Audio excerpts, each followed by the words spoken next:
Bonjour à toutes et tous. Donc, comme vous venez de l'apprendre, le point de départ de cette intervention, c'est la présence d'un fonds Anne et Gérard Philipe à la Bibliothèque nationale de France, au département des arts du spectacle. Et en fait, quand on essaye de se pencher sur les circonstances d'entrée de ce don, on est forcément amené à s'interroger sur le processus de patrimonialisation de la figure de Gérard Philipe, puisque ce don a été effectué en 2004 suite à une exposition organisée par la BNF à l'initiative d'Anne-Marie Philipe, donc la fille de Gérard Philipe.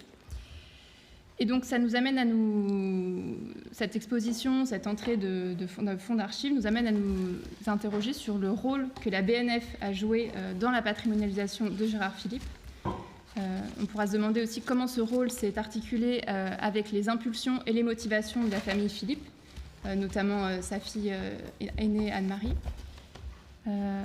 Que nous apprennent également les discours produits par l'institution, donc la BNF et la presse, à l'occasion de l'exposition de 2003-2004, sur la place de l'acteur dans la mémoire collective. Et enfin, puisque les archives Anne et Gérard Philipe sont en fait essentiellement des archives d'Anne Philipe, donc la femme de Gérard Philipe, je pense que cette place importante occupée par Anne Philipe dans ce don mérite que l'on s'attarde également sur la figure d'Anne Philipe et sur sa propre patrimonialisation, qui apparaît inséparable de la figure de son mari. Donc tout d'abord, avant de rentrer dans le vif du sujet, j'aimerais quand même évoquer quelques généralités sur la place, le rôle joué par les institutions patrimoniales dans la patrimonialisation de figures publiques. Donc peut-être que pour certains et certaines d'entre vous, ça va vous paraître peut-être enfoncer des portes ouvertes, mais je pense que c'est important quand même de commencer par là pour bien poser le cadre. Donc, des institutions comme la BNF interviennent dans le processus de patrimonialisation de Fabrique du patrimoine, notamment via deux processus. Donc, l'enrichissement des collections publiques d'une part, et puis l'organisation de manifestations culturelles, au premier chef les expositions d'autre part. En effet, puisque si les archives des administrations publiques doivent être légalement versées dans les institutions patrimoniales, ce n'est pas le cas des archives privées, et notamment des archives des créateurs, créatrices et des artistes, qui, elles, peuvent être détruites, vendues, dispersées, suivant la volonté de leurs propriétaires. Et ces archives-là sont donc particulièrement fragiles. C'est donc toujours un choix très fort de la part de la famille ou d'une personne de faire le choix de donner ces archives à une institution publique telle que la BNF. Et c'est donc une étape quasiment incontournable pour la patrimonialisation par la suite, puisque ce choix permet que les traces laissées par un artiste ou une artiste soient conservées pour les générations futures, et que ces archives alimenteront travaux de recherche et actions de valorisation. Donc, ce don qui est proposé par des héritiers et des héritières est accepté ou refusé par la Bibliothèque nationale de France suivant des critères objectifs définis dans sa politique documentaire d'une part, mais aussi c'est toujours inévitable avec une part d'arbitraire qui dépend du contexte et aussi de l'état actuel de la recherche. Donc on voit bien qu'en acceptant, en refusant, voire en sollicitant des dons d'archives, les équipes de la BNF fabriquent concrètement le patrimoine et décident à un instant précis ce qui mérite ou non d'en faire partie pour les années à venir. L'entrée des archives d'une artiste ou d'un artiste dans les collections publiques devient par là un acte de légitimation a posteriori de son œuvre et de sa place dans la société, puisque ces activités sont jugées suffisamment importantes ou significatives pour que l'argent public finance la conservation de ces archives sur une durée qui est pensée comme indéterminée dès le départ. Donc ces archives, une fois rentrées dans des institutions comme la BNF, sont normalement, habituellement consultées par les seuls chercheurs et chercheuses, mais elles peuvent aussi être présentées au grand public lors d'expositions, qui sont les principales manifestations culturelles organisées par les institutions. Donc ces expositions sont des temps forts de la recherche, puisqu'elles établissent l'état des connaissances actuelles sur un ou une artiste et sont souvent l'occasion de réévaluer son apport au patrimoine commun. Par ailleurs, étant donné le fort investissement en argent et en temps que nécessite une exposition, le choix de consacrer une telle manifestation à telle ou telle figure est toujours politique, puisque les tutelles et les directions jugent un sujet ou une figure suffisamment porteuse pour qu'elle puisse attirer du public face à la concurrence très forte, notamment sur le marché parisien des institutions culturelles. Et ce choix-là, encore une fois, légitime a posteriori la place occupée par ces artistes dans le patrimoine commun. Donc, là, j'ai posé à peu près le cadre, je pense. On peut voir maintenant rentrer dans le vif du sujet et voir de quelle façon la Bibliothèque nationale de France a appliqué ces deux processus sur la figure et le cas concret de Gérard Philipe. Donc, tout d'abord, ce qui est intéressant de remarquer, c'est que l'action de la BNF, au départ, est très liée à la figure de théâtre de Gérard Philipe et notamment à sa collaboration avec Jean Vilar. Et donc, les premières manifestations organisées par la BNF sont en fait liées à Avignon et à la maison Jean Vilar, donc, que nous a présenté Nathalie Cabrera hier soir. Donc, les deux premières expositions que la Bibliothèque nationale consacre à Gérard Philipe ont lieu en 1979. Donc à l'occasion de l'inauguration de la maison Jean Vilar, puisque comme nous l'a rappelé Nathalie Cabrera hier, en 1979, la Bibliothèque nationale de France ouvre une antenne à Avignon, dans la maison Jean Vilar, dans une volonté de décentralisation. Et cette maison Jean Vilar est partagée avec l'association Jean Vilar, qui a la garde des archives de Jean Vilar et du TNP notamment. Donc cette ouverture en juillet 1979 est marquée par une exposition inaugurale, donc, dont le commissariat était assuré conjointement par la bibliothèque et par l'association Jean Vilar. Et cette exposition inaugurale était consacrée à Lorenzaccio, qui était alors joué à Avignon par le metteur en scène, dans une mise en scène d'Ottomar Kretschmer. Donc cette exposition a lieu du 13 juillet au 14 août. Donc vous voyez ici à l'écran des images du parcours qu'on a trouvé dans les fonds d'archives du département. Donc, l'une des 13 parties du parcours de l'exposition évoquait la mise en scène de Gérard Philipe et du TNP en 1952, essentiellement à travers les archives de Jean Vilar et du TNP, dont l'association Jean Vilar avait la garde. Donc, vous voyez une partie de ces archives et de ces costumes sur ces photographies. Donc, ce qui est intéressant aussi, c'est que cette exposition en 1979 a donné lieu à un catalogue, donc, qui était dirigé par Monique Cornan et Mélie Puot. Et dans ce catalogue, on voit tout de suite certains éléments clés qui vont revenir, qu'on retrouvera dans la réception de l'exposition de 2004, donc bien des années plus tard. Donc, par exemple, il y a la question de la virilité de Gérard Philipe. Gérard Philipe rendrait au mal le rôle de Lorenzo, accaparé depuis Sarah, donc Bernard, par les femmes. Et il y avait aussi surtout cette question de la grâce. C'est quelque chose qui va revenir beaucoup, le fait que Gérard Philipe est un acteur qui bénéficie d'une grâce en fait assez presque surnaturelle et en tout cas quasiment mystique. Donc quelques mois après cette exposition, la maison Jean Vilar consacre une deuxième exposition à Gérard Philipe, donc cette fois-ci à Gérard Philipe seul. Donc c'est clairement une exposition qui est définie par la commémoration des 40 ans de son décès. Donc, puisque, comme vous le voyez, cette exposition est inaugurée le 27 novembre 1979 et se termine le 15 février 1980. Donc malheureusement, je n'ai pas pu, étant donné le caractère parcellaire des archives, je n'ai pas pu avoir plus de détails sur les documents qui étaient présentés dans cette exposition ni sur le parcours. Donc c'est la seule chose qui reste de cette exposition en tant que manifestation éphémère, c'est ce micro-catalogue qui est vraiment très, très petit. Ce que je peux vous dire, c'est que l'exposition a attiré 1726 visiteurs, ce qui est assez peu sur 4 mois, et qu'elle a été par contre présentée en itinérance en France et elle a beaucoup tourné. Donc, ce lien entre Gérard Philipe et Avignon, à travers la maison Jean Vilar, est renforcé encore le 2 août 1990, puisque, après la mort de leur mère Anne Philipe, en avril de cette même année, les héritiers Philippe font don d'une partie d'un premier fonds d'archives, en fait, à l'association Jean Vilar. Donc, ce premier fonds d'archives que certaines et certains d'entre vous ont sans doute consulté, documente essentiellement, encore une fois, la carrière d'acteur de théâtre de Gérard Philipe et son engagement syndical. Donc, après 1990, entre 90 et les années 2000, il se passe quasiment rien du côté de la Bibliothèque nationale. Et donc je vais tout de suite faire un saut dans le temps jusque dans les années 2003-2004, qui marque très clairement un temps fort de la patrimonialisation. C'est une sorte de tournant, puisque Gérard Philipe revient sur le devant de la scène, en dehors de toute date commémorative, puisqu'on est en 2003-2004. À travers une batterie de manifestations qui, c'est important de le mentionner, sont toutes de l'initiative d'Anne-Marie Philippe, donc la fille aînée de l'acteur. Donc là, on voit bien le rôle des ayants droit, des héritiers, qui est conjoint, qui s'articule avec le rôle des institutions patrimoniales. Donc c'est toujours un peu délicat de communiquer sur ce couple, en fait, mais ce que je voulais préciser avant de m'avancer plus avant, c'est que tout ce que je vais dire ici a été confirmé dans la presse, que ce soit par Anne-Marie Philippe ou par les commissaires de la BNF de l'exposition. Donc en fait, je ne dévoile rien de confidentiel dans cette intervention. Donc, courant de l'année 2000, Anne-Marie Philippe sollicite la BNF pour l'organisation d'une exposition qui serait consacrée à son père. Et elle indique qu'elle mettrait à disposition pour cette exposition les documents d'archives qu'elle conserve. Donc, la réaction positive de la BNF révèle déjà la place où se situe Gérard Philippe dans la hiérarchie des valeurs patrimoniales. Donc là, je vais vous citer une note que j'ai trouvée dans les archives de la Bibliothèque nationale. Donc, la place d'une telle personnalité dans l'histoire du théâtre et du cinéma, compte tenu des fonds que nous conservons, TNP, Fonds Jean Villard, plaide pour une belle exposition que le département des arts du spectacle se doit de réaliser. Il conviendrait au moins de prendre date assez vite, sur 2002, avant que d'autres établissements soient sollicités.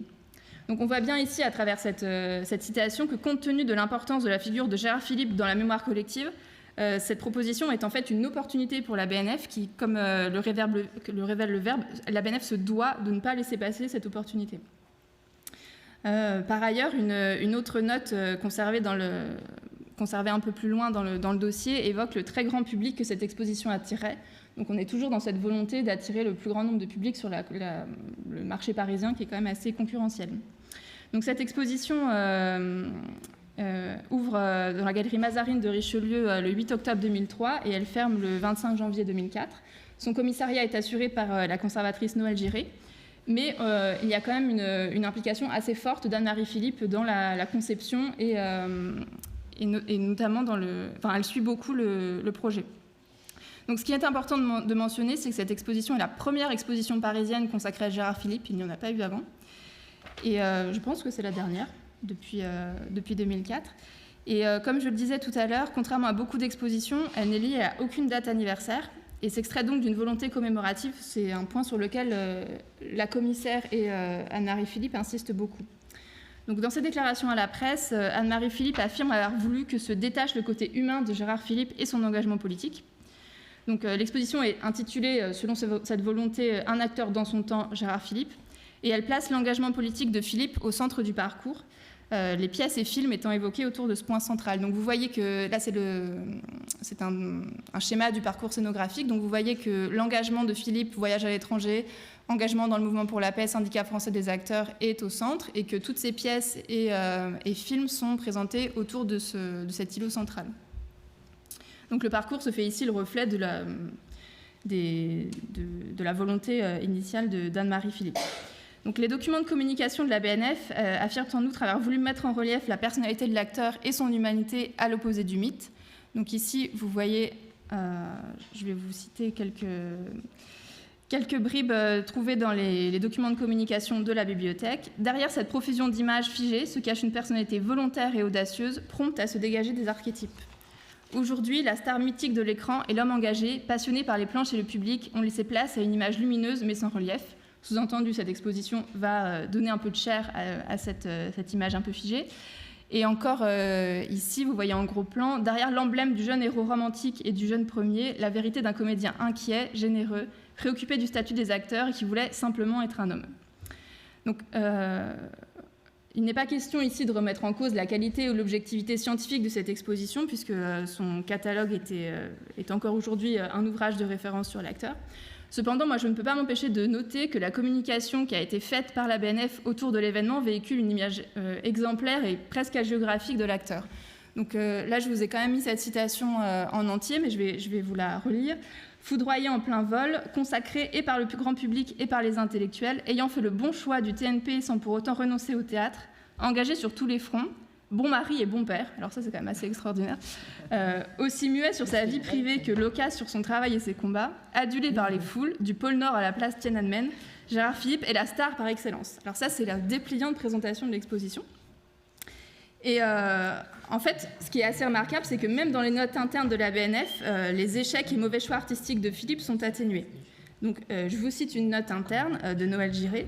Ces rares faux pas de Gérard Philippe seraient en fait l'expression d'une soif de jouer, d'apprendre un métier et d'étendre ses possibilités dramatiques et rendraient aussi plus humain ce parcours quasiment sans faute, marqué par une ascension perpétuelle vers le succès. Donc, l'exposition endosse ici clairement une forme d'hommage. Et c'est à ce titre qu'elle sera reçue par la presse. Donc, comme je le disais tout à l'heure, cette exposition est le point central d'une série de manifestations qui sont parfaitement synchronisées, puisque la BNF coproduit un documentaire de Michel Viotte qui sera diffusé en octobre sur France 2 et France 5, donc qui s'intitule « Gérard Philipe, un homme, pas un ange », donc toujours ce côté humain. Pardon. Et en fait, ce qui est révélateur, c'est que ce documentaire, au départ, devait s'intituler « L'ange rouge des années 50 ». Donc là, il y a vraiment eu un revirement dans le titre. Par ailleurs, du côté éditorial, il y a la parution du catalogue que vous connaissez sans doute, qui a été dirigé par Gérard Bonal, et qui est accompagné d'un CD qui faisait entendre la voix de Gérard Philippe, ce qui était une volonté très forte de sa fille. Et cette édition se fait en parallèle de la réédition du Temps d'un soupir d'Anne Philippe par le livre de poche. Donc, quelle a été la réception de cette exposition ? Alors déjà, d'une part, il faut mentionner qu'elle a écrasé vraiment par les chiffres de fréquentation toutes les autres expositions de la BNF organisées au même moment.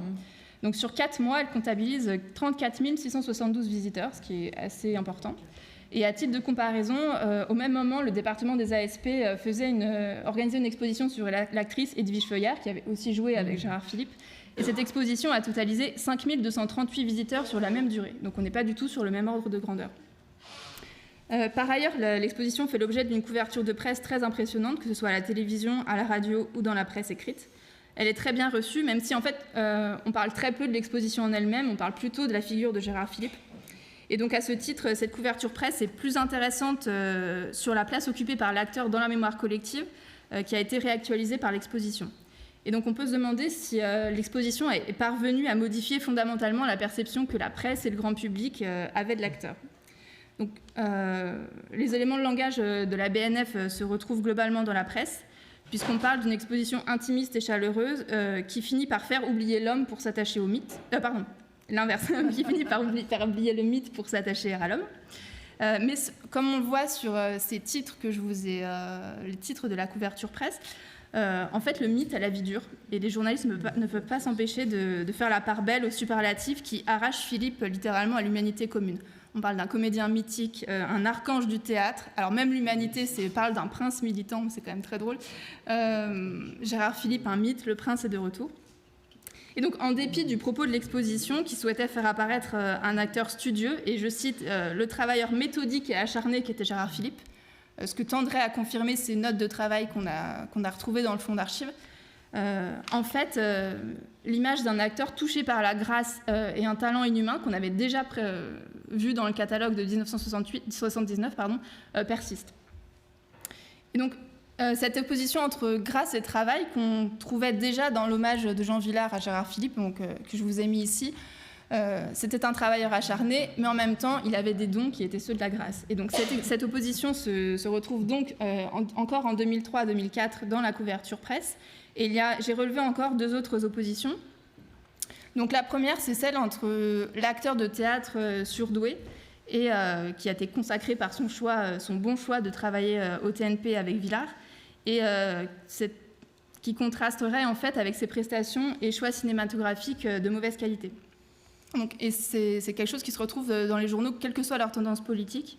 Parce que vous voyez ici que le Figaroscope dit que son jeu au cinéma a beaucoup vieilli, mais le comédien de théâtre reste toujours surprenant. Et par ailleurs, Télérama et Libération citent Truffaut, ce qui est peu étonnant. Il faut avoir entendu Gérard Philippe réciter des poèmes pour imaginer le plaisir que l'on pourrait éprouver à étrangler un comédien. Ce qui est intéressant aussi, c'est cette phrase de Poirot-Delpech dans sa critique de l'exposition parue dans Le Monde, qui dit que des publics nouveaux, à défaut d'être tout à fait ouvriers, dévalaient les escaliers de Chaillot ou grimpaient les ruelles d'Avignon avec un élan de croyants. Rien à voir avec l'hystérie de gamines déchaînées par les films Diable au corps ou Fanfan. Donc là, ici, on voit peut-être apparaître une autre grille d'analyse, puisque Poirot-Delpech dévalorise l'expérience cinéphilique d'un public majoritairement féminin, qui a été étudié par Camille Beaujeau dans sa thèse sur la réception de Gérard Philippe en tant que star de cinéma, alors qu'à l'inverse, les spectateurs de théâtre au TNP sont présentés comme socialement nouveaux, même si pas totalement ouvriers, et cette volonté est portée au crédit de l'acteur et de Vilar. Et par ailleurs, on sous-entend que ces spectateurs de théâtre sont exigeants et masculins. C'est un peu ce qui apparaît quand même. Donc, par ailleurs, on peut se demander si cette opposition ne vient pas finalement du manque d'archives qui documentent la carrière théâtrale de Gérard Philippe. Donc c'est un point qui est souligné par Noël Giré dans un article du Nouvel Observateur. Et je trouve ça assez juste, puisqu'en fait, la critique actuelle contemporaine peut juger sur pièce et se faire son propre avis sur les films de Philippe. Mais c'est plus difficile pour ces pièces de théâtre, puisqu'en fait, pour ceux qui n'ont pas eu la chance de voir ces pièces à Avignon, en fait, la critique reste très dépendante des photographies, des quelques rares enregistrements de l'acteur, et surtout des critiques louangeuses qu'ont pu faire la presse contemporaine dans les années 50. Donc on peut se demander si la presse n'est pas condamnée à reproduire les jugements du passé, faute de pouvoir se faire son propre avis sur les œuvres théâtrales de Philippe. Et enfin, la dernière opposition relevée était celle entre la grâce, alors cette fois-ci entendue au sens physique, la grâce féminine de Gérard Philipe et la virilité de son jeu. Donc c'est quelque chose qu'on trouvait dans le catalogue de 79 dans la critique de Robert Camp, qui disait « Gérard Philipe rendait au mal le rôle de Lorenzo accaparé depuis Sarah par les femmes ». Et on trouve d'autres exemples de cette dualité dans la presse de 2003-2004, puisque Libération parle d'un parangon de virilité qui convoyait sa part de féminité. Et Télérama indique qu'il était divinement beau, cet homme, à la grâce androgyne presque féminine. Donc, ce qui ressort en fait de cette étude rapide de la réception de l'exposition, c'est qu'en dépit de tous les efforts qu'a fait la BNF et que voulait Anne-Marie Philippe pour renouveler le discours scientifique et la communication autour de l'acteur, en fait, l'image qui est véhiculée par la presse reste figée et c'est quasiment la même que celle qui existait déjà dans les années 50 quand il est mort, puisqu'on cite beaucoup les grands noms, Villard, Truffaut, l'image de l'acteur qu'ils donnaient, et puis aussi puis la critique finalement demeure quasiment identique dans la presse des années 2000 que celle des années 50. Donc je vais maintenant terminer en parlant du fonds d'archives, donc qui était le titre de cette intervention, puisque à l'issue de l'exposition, comme je vous le disais, Anne-Marie Philippe fait don des archives en sa possession à la BNF en mars 2004. Donc ce fonds d'archives est régulièrement complété jusqu'à aujourd'hui, puisqu'on a eu encore 2 dons en 2022 et 2021. Ce qu'il faut mentionner ici, c'est qu'une partie des archives Philippe ont été données à la Cinémathèque, donc la partie qui concernait plutôt sa carrière cinématographique, même si la séparation n'est pas si idéale que ça. Donc ce fonds d'archives conservé à la BNF fait environ 2 mètres linéaires, donc c'est assez peu finalement, et contient très peu de documents produits du vivant ou de la main de l'acteur. Donc on peut citer la correspondance avec Georges Perros, dont une partie est conservée à Avignon, une iconographie très abondante et quelques films et enregistrements. Mais en fait, l'essentiel du fonds d'archives a été produit après la mort de Philippe par sa veuve, donc Anne Philippe. Donc on y retrouve d'une part les dossiers contenant la correspondance qu'elle a reçue d'admirateurs et d'admiratrices et de divers établissements et collectivités qui souhaitaient organiser des manifestations en l'honneur de Gérard Philippe. Et aussi et surtout, c'est peut-être le plus intéressant, les propres archives d'Anne Philippe qui documentent sa carrière littéraire personnelle. Donc en fait, les archives Anne et Gérard Philippe devraient plutôt être nommées les archives Anne Philippe.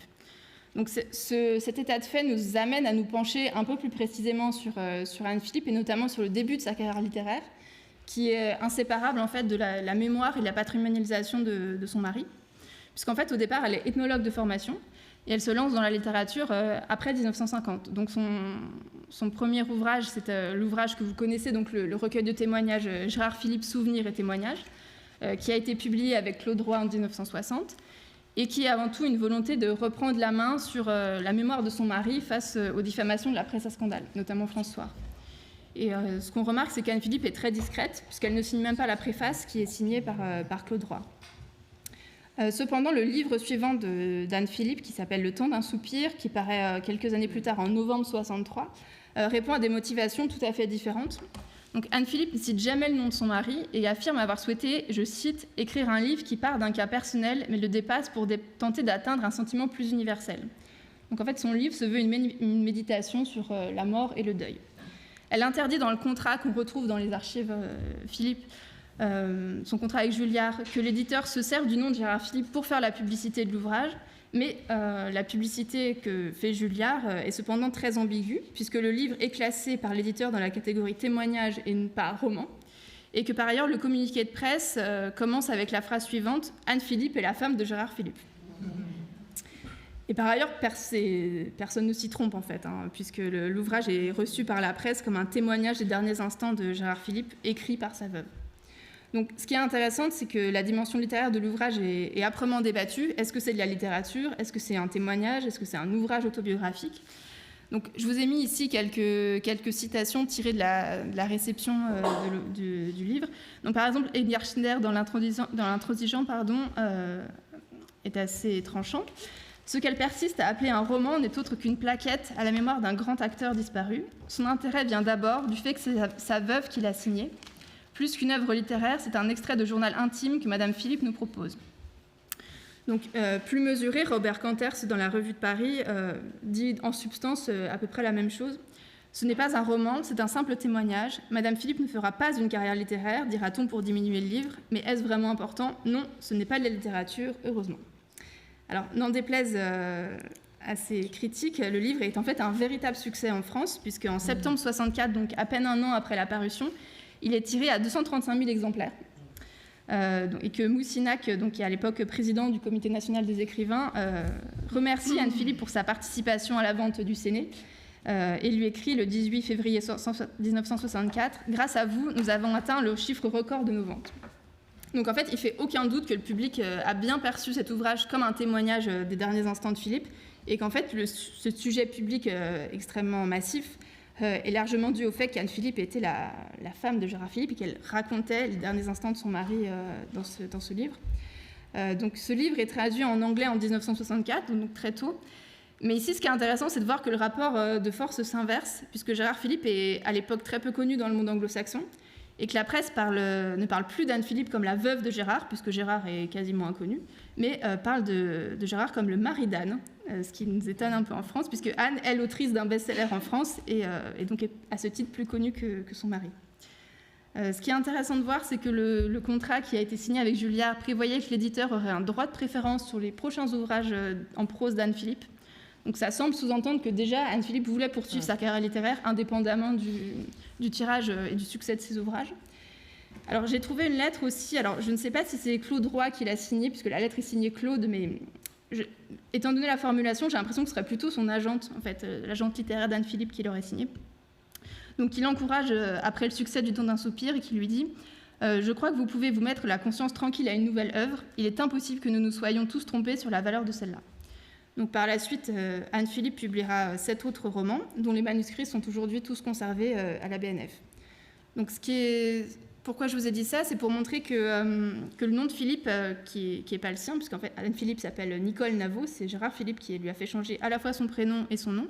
Donc, ce nom de Philippe a joué un rôle ambigu pour Anne, puisqu'il a indéniablement facilité le succès de ses ouvrages, et donc son lancement dans la carrière littéraire, mais qu'il a dans le même temps contribué à la délégitimer comme véritable écrivain auprès des instances de validation de la littérature, ce qu'on a vu dans les critiques de presse.